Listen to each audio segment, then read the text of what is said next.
Bonjour, voici les actualités InfoBref de ce mardi 13 juin. Un juge de la Cour suprême du Canada a démissionné. Le juge Russell Brown avait été mis en congé en février à la suite d'allégations d'inconduite. Il est accusé d'avoir initié une altercation lors d'un séjour aux États-Unis. Sa démission met fin à l'enquête menée par le Conseil canadien de la magistrature. Brown avait été nommé en 2015 par le premier ministre conservateur Stephen Harper.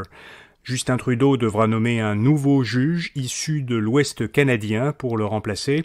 En effet, sur les 9 juges de la Cour suprême, 3 doivent venir du Québec, 3 de l'Ontario, 2 des provinces de l'Ouest et 1 des provinces de l'Atlantique.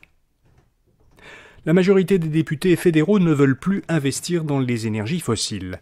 Les libéraux, le NPD et le Bloc québécois ont adopté une motion bloquiste qui demande au gouvernement fédéral d'intensifier sa lutte contre les changements climatiques et qui exige qu'il cesse d'investir dans les énergies fossiles. Tous les élus conservateurs s'y sont opposés.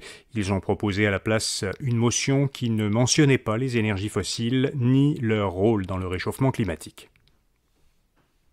Il y a eu plus de morts sur les routes l'an dernier. Selon le dernier bilan de la Société de l'assurance automobile du Québec, 392 personnes sont décédées sur les routes en 2022.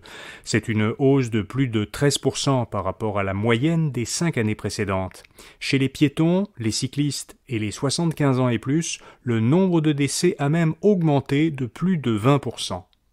Contrairement au nombre de morts, le nombre de blessés, lui, a diminué. Le nombre de blessés graves a baissé de 4% et celui de blessés légers de 11%. Christine Labrie veut devenir co-porte-parole de Québec solidaire. La députée de Sherbrooke a annoncé sa candidature pour succéder à la co-porte-parole solidaire Manon Massé. Christine Labrie dit qu'elle veut apporter la voix du rassemblement en politique et réunir tous les Québécois autour d'un projet commun.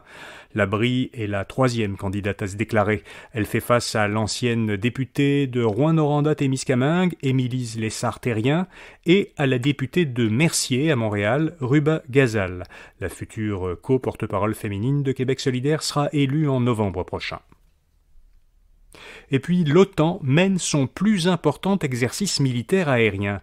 25 pays membres et partenaires de l'OTAN ont entamé hier le plus grand déploiement de forces aériennes de l'histoire de l'Alliance Atlantique. Il réunit en Allemagne, jusqu'au 23 juin, 10 000 militaires et plus de 250 avions.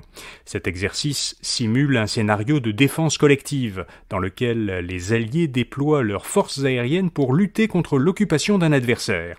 Le chef de l'armée de l'air allemande a précisé que l'exercice avait été planifié en 2018, en partie en réaction à l'annexion de la péninsule ukrainienne de Crimée par la Russie en 2014. Voilà, vous savez l'essentiel. Merci aux dernières personnes qui ont répondu hier à notre sondage. On va étudier soigneusement les résultats et voir si on doit faire des modifications aux 2 balados d'InfoBref. À demain matin pour d'autres actualités InfoBref. Bonne journée.